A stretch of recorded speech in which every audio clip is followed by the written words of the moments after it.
There's a brand new federal tax credit for donating money to K through 12 scholarships. You might have seen this. It's called the SGO Tax Credit. Everyone's been asking me about it, so I'm going to go through how this tax credit works, when it becomes effective, and how you can make use of this $1,700 tax credit. If you're into giving money to charity or just looking for new ways to cut your tax bill, this might be one of the most generous tax breaks you've seen in years.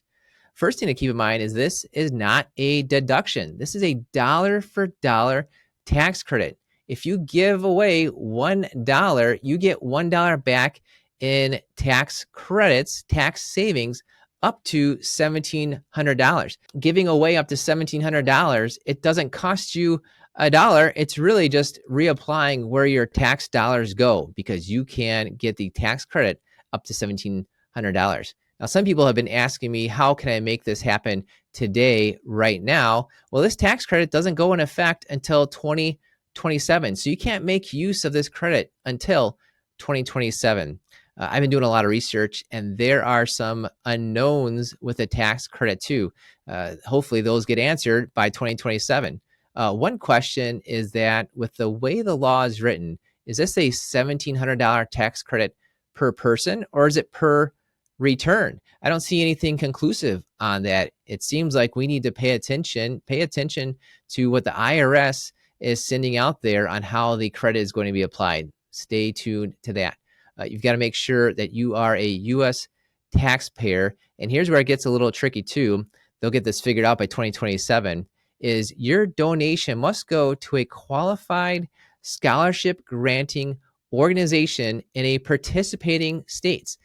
This idea, there are some states already where you can give money to a scholarship granting organization and get some sort of tax credit or deduction at the state level.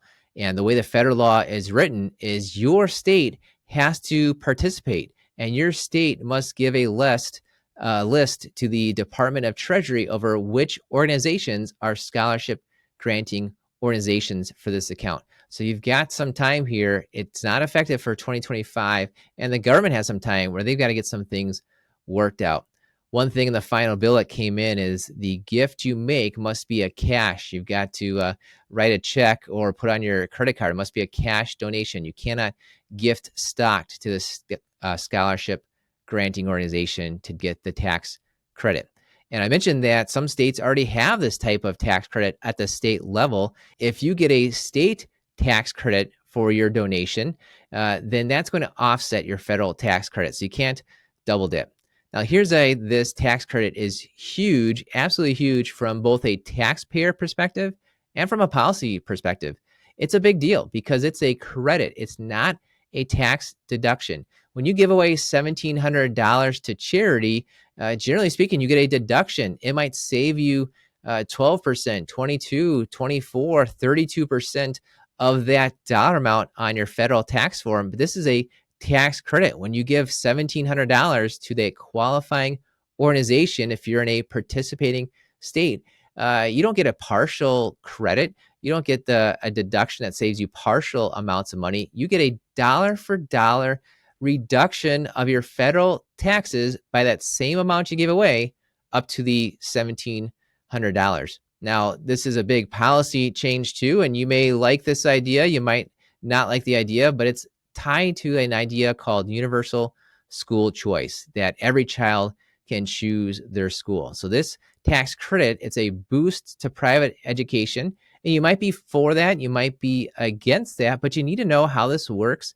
on your tax return. Whichever way you believe on the issue, know that it's a big deal tax-wise on your tax return. So this tax credit, it's not available until 2027. But when you get there, to get the credit, you need to make sure, is your state participating? Is it part of this program? Have they created these eligible scholarship granting organizations and given that list to the Department of Treasury? You need to make sure you donate cash. It can't be appreciated stocks, and it's $1,700 at the max. We don't know yet, though, if it's per person or per tax return. So make sure you keep all your records. make sure you elect that credit on your federal tax return, and don't wait until 2027 to start doing your charitable giving tax planning. Giving money to charity is one of the best tax planning opportunities that you have, and you want to look into those different tax planning opportunities. Hi, I'm Jeremy Keil. If you'd like to learn how my team can help you get more income, pay less in taxes, and avoid big retirement mistakes, head on over to keilfp.com. That's KEILFP.com.